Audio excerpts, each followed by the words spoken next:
بسم اللہ الرحمن الرحیم۔ شروع اللہ کے نام سے جو بڑا مہربان اور نہایت رحم کرنے والا ہے۔ پیارے بچوں، آپ سب کو پاکستان انٹرنیشنل اسکول طائف کے ورچوئل لرننگ سسٹم میں خوش آمدید۔ آج ہم اپنے اردو کے نصاب میں شامل مضامین، خطوط اور گرامر پڑھنے جا رہے ہیں۔ سب سے پہلے ہم اپنے نصاب میں شامل خطوط پڑھیں گے۔ بچوں، خط لکھنے کے کچھ اصول ہوتے ہیں۔ اگر آپ خط لکھتے ہوئے ان اصولوں کو یاد نہیں رکھیں گے تو آپ کو امتحانوں میں پورے نمبر نہیں مل سکتے۔ سب سے پہلے آپ نے خط کا عنوان لکھنا ہے، یعنی آپ کو کس عنوان پہ خط لکھنا ہے۔ جیسے یہاں پہ دیا گیا ہے، والد کے نام امتحان میں کامیابی کی اطلاع کا خط۔ اس کے بعد آپ نے ایڈریس یعنی پتہ لکھنا ہے کہ آپ کہاں سے خط لکھ رہے ہیں۔ کمرہ امتحان، آپ کمرہ امتحان سے خط لکھیں گے، اس لیے یہاں پہ ایڈریس کے طور پہ کمرہ امتحان لکھا گیا۔ اس کے بعد آپ تاریخ لکھیں گے، کس تاریخ پہ آپ خط لکھ رہے ہیں، وہ تاریخ آپ نے یہاں لکھنی ہے، جیسے 15 مارچ 2020۔ اس کے بعد آپ نے لکھنا ہے کہ جس کو آپ خط لکھ رہے ہیں، جیسا کہ اس عنوان میں آپ نے والد کو خط لکھنا ہے تو یہاں پہ آپ لکھیے گا پیارے ابا جان۔ اس کے بعد آپ نے لکھنا ہے السلام علیکم۔ پھر آپ نے خط شروع کرنا ہے۔ بچوں، یہاں پر آپ خود سے بھی مناسب الفاظ کا چناؤ کر کے ایک بہترین خط لکھ سکتے ہیں، لیکن آپ کو مثال کے طور پہ یہاں پہ ایک خط لکھا ہوا ہے، آپ نے ایز ایگزامپل اس کو یوز کرنا ہے، ٹھیک ہے، اور خط کو اپنے الفاظ میں لکھنا ہے۔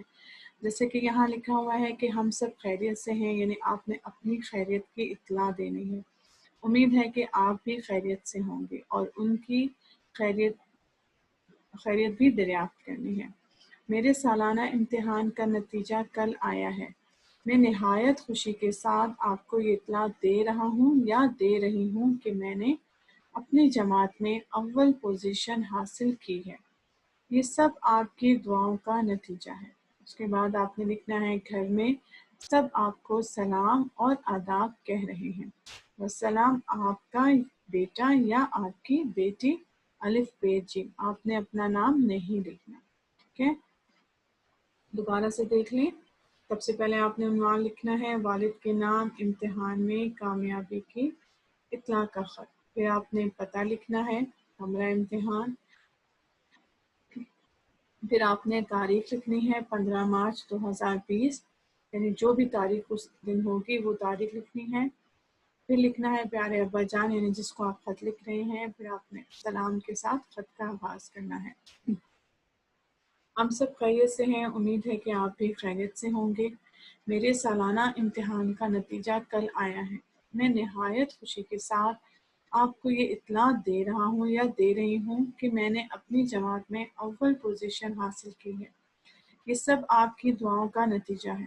گھر میں سب آپ کو سلام اور آداب کہہ رہے ہیں۔ بس سلام آپ کا بیٹا یا آپ کی بیٹی۔ خط نمبر 2 ہے۔ خط نمبر 2 کا عنوان ہے دوست کو حج پر بلانے کی دعوت کا خط۔ یہاں پر بھی آپ نے پتے کے طور پہ لکھنا ہے از کمرہ امتحان۔ پھر آپ نے تاریخ لکھنی ہے۔ پھر آپ نے جس دوست کو خط لکھ رہے ہیں اس کا نام لکھنا ہے، یا پیارے لکھنا ہے پیارے دوست یا پیاری دوست۔ السلام علیکم، گزشتہ روز آپ کا خط ملا، پڑھ کر بہت خوشی ہوئی۔ اپنی خیریت کی اطلاع دیا کریں۔ اس سال ہمارا پورا گھرانہ حج ادا کرنے کا ارادہ رکھتا ہے، جس کے لیے ضروری انتظامات کر لیے گئے ہیں۔ میں آپ کو بھی اپنے ساتھ حج ادا کرنے کی دعوت دیتا ہوں۔ اچھے انتظامات کی وجہ سے آپ کو بھی دوران حج آسانی اور سکون ملے گا انشاءاللہ۔ خط کے جواب کا انتظار رہے گا۔ اپنے والدین کو میری طرف سے سلام عرض کر دیں۔ شکریہ، والسلام آپ کا دوست یا آپ کی دوست۔ دوبارہ سے دیکھیے، سب سے پہلے آپ نے عنوان لکھنا ہے دوست کو حج پر بلانے کی دعوت کا خط۔ اس کے بعد آپ نے پتہ لکھنا ہے، پھر آپ نے تاریخ لکھنی ہے اور پھر دوست کو مخاطب کرنا ہے۔ پھر السلام علیکم کے ساتھ خط شروع کرنا ہے۔ گزشتہ روز آپ کا خط ملا، پڑھ کر بہت خوشی ہوئی۔ اپنی خیریت کی اطلاع دیا کریں۔ اس سال ہمارا پورا گھرانہ حج ادا کرنے کا ارادہ رکھتا ہے، جس کے لیے ضروری انتظامات کر لیے گئے ہیں۔ میں آپ کو بھی اپنے ساتھ حج ادا کرنے کی دعوت دیتی ہوں۔ اچھی انتظامات کی وجہ سے آپ کو بھی دوران حج آسانی اور سکون ملے گا انشاءاللہ۔ خط کے جواب کا انتظار رہے گا۔ اپنے والدین کو میری طرف سے سلام عرض کر دیں۔ شکریہ والسلام، آپ کی دوست یا آپ کا دوست۔ تو یہاں پر بھی آپ نے الف بے جیم لکھنا ہے۔ خط لکھتے ہوئے آپ نے خط کے طریقہ کار کو ضرور مد نظر رکھنا ہے۔ اگر آپ خط کا طریقہ کار صحیح نہیں ہوگا تو آپ کو نمبر نہیں ملیں گے، ٹھیک ہے۔ اب آ جائیے مضامین پہ۔ تو سب سے پہلا مضمون ہے ہمارا قومی ہیرو۔ اس مضمون میں ہم اپنے قائد کے بارے میں لکھیں گے، یعنی قائد اعظم محمد علی جناح کے بارے میں۔ تو بچوں یہ مضمون آپ کو صرف مثال کے طور پہ یہاں پر لکھا ہوا نظر آ رہا ہے۔ آپ نے اس مضمون میں خود سے اپنے جملوں کا چناؤ کرنا ہے۔ آپ سب سے پہلے قائد اعظم کے بارے میں پڑھیں اور اس کے بعد اس مضمون کو لکھیں۔ جیسے کہ یہاں پہ آپ کو دیا گیا ہے کہ آپ سب سے پہلے پیدائش یعنی پیدائش کا ٹائٹل مینشن کریں۔ قائد اعظم محمد علی جناح جو کہ ہمارے قومی ہیرو اور پاکستان کے بانی ہیں، 25 دسمبر 1876 کو کراچی میں پیدا ہوئے۔ ان کے والد کا نام جناح پونجا تھا، وہ چمڑے کے بہت بڑے تاجر تھے۔ دوسری ہیڈنگ آپ کو جو دی گئی ہے وہ ان کی ایجوکیشن یعنی تعلیم۔ آپ نے کراچی کے مشن ہائی اسکول سے 14 سال کی عمر میں میٹرک کا امتحان پاس کیا۔ آپ کے والد نے اعلیٰ تعلیم کے لیے آپ کو لندن بھیجا۔ وہاں سے 20 سال کی عمر میں آپ نے وکالت کا امتحان پاس کیا۔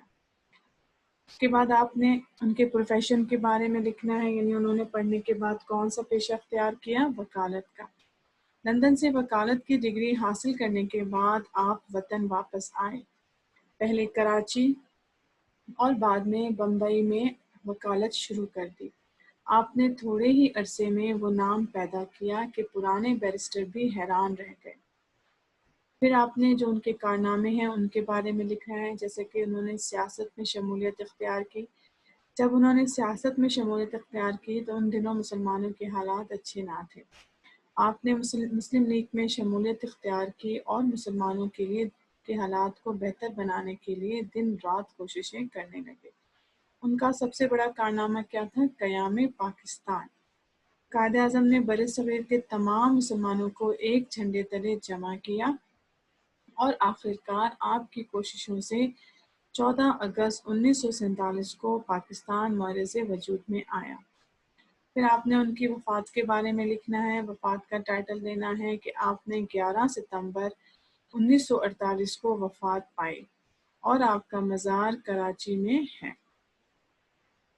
بچوں یہ تھا آپ کا مضمون نمبر 1 ہمارا قومی ہیرو۔ مضمون لکھتے ہوئے آپ نے ٹائٹلز یہ رکھنے ہیں، لیکن آپ نے جملے خود سے لکھنے ہیں۔ جیسے پیدائش میں آپ مینشن کریں ان کی کب، ان کی تاریخ پیدائش اور وہ کہاں پر پیدا ہوئے۔ پھر آپ ان کی تعلیم کے بارے میں مینشن کریں کہ انہوں نے اپنی ابتدائی تعلیم کہاں سے حاصل کی، انہوں نے کتنی تعلیم حاصل کی یہ مینشن کریں۔ اس کے بعد آپ انہوں نے کون سا پروفیشن اختیار کیا اس کے بارے میں لکھیں، اور پھر ان کے کارناموں کے بارے میں لکھیں کہ قائد اعظم نے پڑھنے کے بعد بیرسٹر بنے، بیرسٹر بننے کے بعد انہوں نے سیاست جوائن کی، سیاست میں آنے کے بعد سب سے پہلے انہوں نے مسلمانوں کے حالات کو بہتر بنانے کی کوشش کی، مسلمانوں کے لیے بہت جدوجہد کی اور آخر کار انہوں نے مسلمانوں کے لیے ایک آزاد وطن قیام پاکستان حاصل کیا۔ اور قیام پاکستان حاصل کرنے کے لیے انہوں نے جتنی کوششیں کی وہ اگر آپ لوگ پڑھیں گے اور ان کو اپنے الفاظ میں لکھیں گے تو وہ آپ کے مضمون کو اور بھی شاہکار بنا دیں گے۔ اس کے بعد آپ نے ان کی وفات کے بارے میں لکھنا ہے، ان کا کب انتقال ہوا اور کہاں پر انتقال ہوا اور ان کا مزار کہاں پر ہے، ٹھیک ہے۔ جیسا کہ ان کی وفات 11 ستمبر 1948 کو ہوئی اور ان کا مزار کراچی میں ہے۔ یہ تھا آپ کا پہلا مضمون ہمارا قومی ہیرو۔ اب آ جائیے دوسرے مضمون پہ۔ دوسرا مضمون ہے ورزش کے فائدے۔ بچوں ورزش کے تو بہت سے فائدے ہوتے ہیں، لیکن یہاں پہ مثال کے طور پہ آپ کو جو دیے گئے ہیں وہ آپ نے صرف ایز اے ایگزامپل لینے ہیں، ٹھیک ہے، اور آپ نے خود سے اس مضمون کو بھی اپنے لفظوں میں لکھنا ہے۔ آپ جب بھی مضمون لکھنا چاہیں پہلے آپ اس مضمون کو اچھے سے اس کے بارے میں انفارمیشن حاصل کریں، اس کے بارے میں ساری جو بھی انفارمیشن ہے اس کو اچھے طریقے سے پڑھیں اور پھر ان کو اپنے الفاظ میں لکھیں۔ مضمون لکھنے کا طریقہ یہ ہوتا ہے، مضمون کو آپ صرف یاد کر کے نہیں لکھ سکتے۔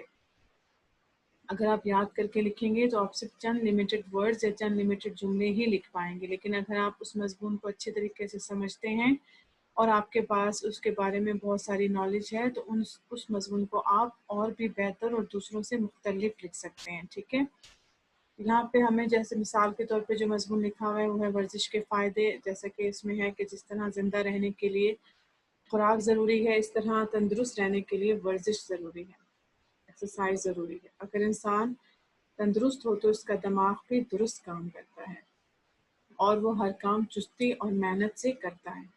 اس کے برعکس ایک بیمار رہنے والا آدمی ہر کام سستی سے کرتا ہے۔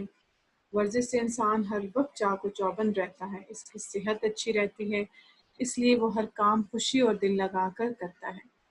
ورزش کرنے سے انسان کے اعضاء مضبوط ہو جاتے ہیں، جسم سے فاضل مادے خارج ہو جاتے ہیں، ضرورت سے زیادہ کھائی گئی جو چربی کی صورت میں جسم میں جمع ہوتی رہتی ہے اس سے نجات حاصل ہوتی ہے۔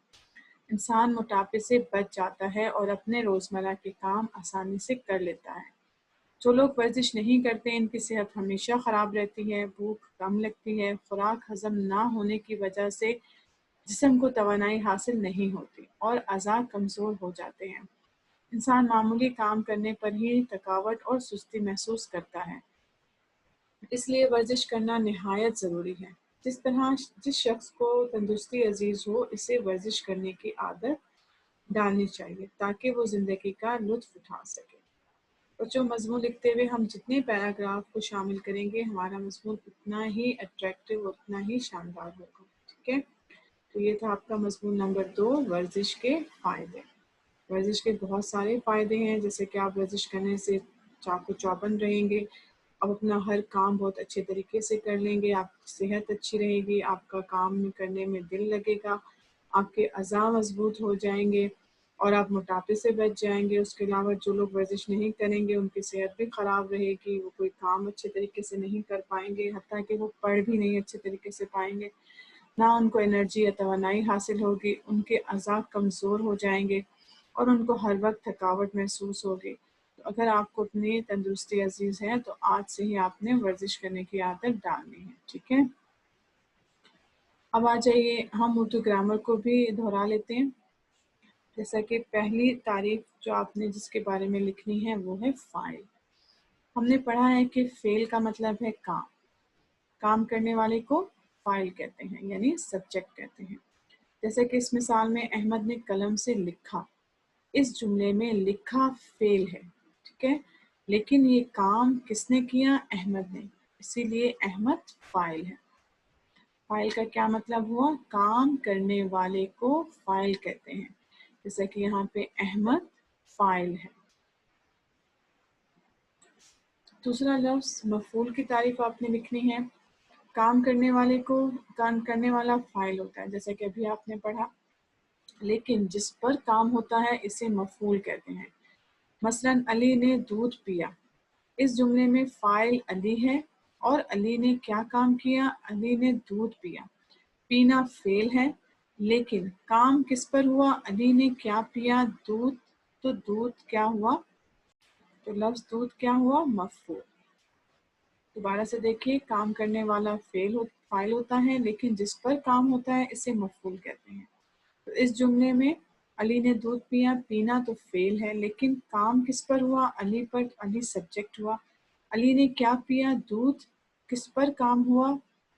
دودھ پر، تو اسی لیے دودھ مفعول ہے۔ تو اس جملے میں علی فاعل ہے، پیا فعل ہے اور دودھ مفعول ہے۔ فاعل، فعل اور مفعول، یہ تینوں لفظ مل کر جملہ مکمل کرتے ہیں۔ اگلا لفظ ہے حرف جار۔ یہ گھر احمد کا ہے۔ اوپر دیے گئے جملے میں ہمارے پاس دو اسم ہیں، گھر اور احمد۔ اس جملے میں حرف کا بتا رہا ہے کہ گھر اور احمد میں کیا تعلق ہے۔ کا، کے، پر، میں اور نے وہ حروف ہیں جو کسی اسم کو اسم کے ساتھ یا اسم کو فعل کے ساتھ ملاتے ہیں، حرف جار کہلاتے ہیں، یعنی کہ پریپوزیشن۔